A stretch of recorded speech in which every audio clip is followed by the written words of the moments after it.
超時空輝夜姬誠意劇場版世界計劃崩壞嘅世界同無法唱歌嘅初音未來啊！大家好，我係自由意志之子啊！今日我想講嘅就係超時空輝夜姬同埋呢個劇場版世界計劃崩壞嘅世界咁無法唱歌嘅初音未來。頻道主要嘅方向係以動漫為主軸嘅，希望以一個感情為主嘅影片。前者就係講17歲嘅高中生啊，酒記楚葉啊，因為同媽媽嘅關係唔係幾好啊，於是一個人搬到去東京嘅居住，一邊係打工，一邊係返學。佢浸淫咗喺直播主月見8000代就去 release 嘅途徑。咁有一日，佢遇到電線上面一個神奇寶寶，一個外星寶寶。於是啦，楚葉就照顧呢個神奇寶寶。呢個神奇寶寶好快咁樣去長大，同楚葉一齊開直播，一個作曲，一個作詞，跟住一系列嘅冒險，最後個人就成長咗啦。咁後者就係講喺東京啦，幾班學生又同呢個初音未來相遇。咁呢個係日本人嘅一個 Vocaloid 嘅一個創作嘅角色。咁呢個初音呢，就想知道人嘅唱歌點解能夠傳遞到俾對方呢？而喺唔同嘅人群中遊走，唔單止係初音未來噶，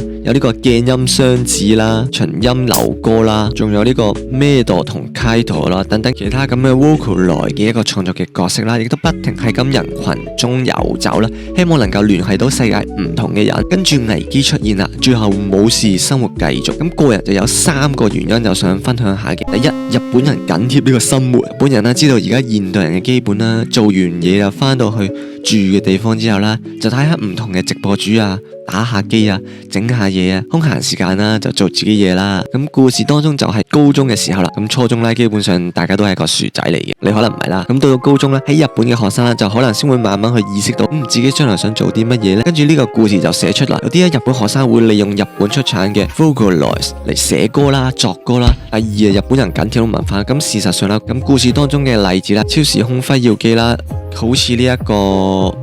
個 X Otoni Banashi， 作詞作曲編曲就有呢個 Super Cells 嘅初音未來嗰個團體啦，演唱就係呢一個輝耀呢個聲優啦，下吉優子啦，月見8000代啦，即係呢個早見沙織嘅聲優，曾經做過蝴蝶忍嘅聲優。佢嘅歌詞啊 Karo Yume 啦 Otome 啦 Yume Kita， 好著名嘅輝夜姬公主啊，曾經係講過輝夜姬嘅故事咧，就係講個竹入邊有個女子啦，個女子好慢慢咁長大咯，係個靚女嚟嘅，有好多人都想親近佢啦，而接近啦，引起鬥爭啦，最後就翻去天上嘅一個故事。咁呢個當初嘅初音 Mail 嘅呢首歌係由當初 Real Supercell 佢哋呢班團體嚟創作嘅，10幾年之後嘅 Remix 版都用咗喺今次嘅電影入邊。咁另外呢個片尾曲啊 Ray 超時空輝夜姬嘅 version 啦，係改編咗 Buff of Chicken 喺2014年嘅歌曲 Ray。成1000萬 views 噶，佢嘅歌詞楽しいは形が夢でも開心一啲啦，能夠笑住去面對，亦代表咗主角或者佢哋所有人面對住事情嘅一啲睇法啦。Buff of Chicken 啦，就係呢個我英最終季啊，未睇啊，佢嘅片尾曲矮嘅呢個創作者 Spy X Family 第2季 Souvenir 我都未睇嘅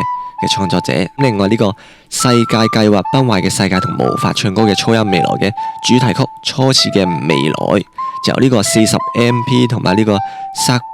Sasakura UK 填詞編曲作曲。咁片尾曲呢個 Wonder 就由呢個 Jane 作詞作曲 Teddy Lock 嚟呢個編曲，並由呢個全體26位嘅角色共同嚟演唱嘅，喺自家嘅世界形成一個角嘅 V 記啊，我真係入唔到去啊！我嘗試睇個 V 記究竟係乜嚟嘅。另外6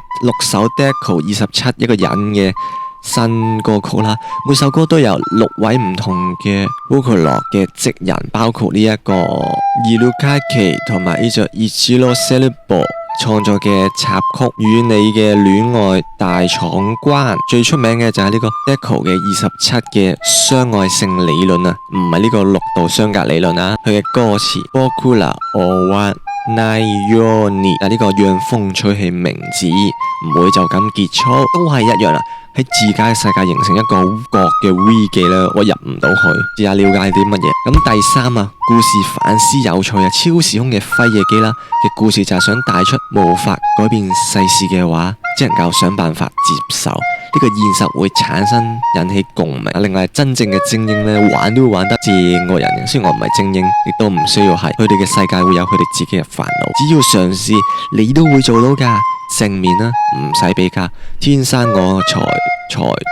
必有用。超時空輝耀姬寫出真實感人嘅故事，崩壞嘅世界同無法唱歌嘅初音未來嘅故事啦，就帶出咗人同人關係嘅失衡，由初音未來等人去解決，最後啦，初音未來消失咗，帶出虛擬世界之後，人都要繼續生活嘅樣子，更加希望帶出我哋關心身邊嘅人，而唔單單只係網絡嘅事，除非啦，網絡已經可以真人化啦，咁係是福是禍，大家一齊過啦。最後我係自由意志之子，一個中意動漫嘅人，下次見，拜拜。